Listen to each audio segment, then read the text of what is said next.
Pinupuri ka namin, O Diyos, Ama, Anak, at Espiritu Santo.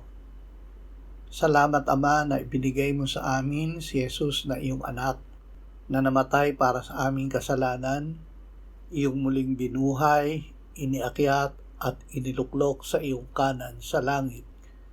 Salamat na ibinigay mo sa amin ang iyong banal na Espiritu, at sa pamamagitan niya ay ibinuhos mo ang iyong pag-ibig sa aming puso. Ama, ikaw ay mahabagin at mapagpatawad.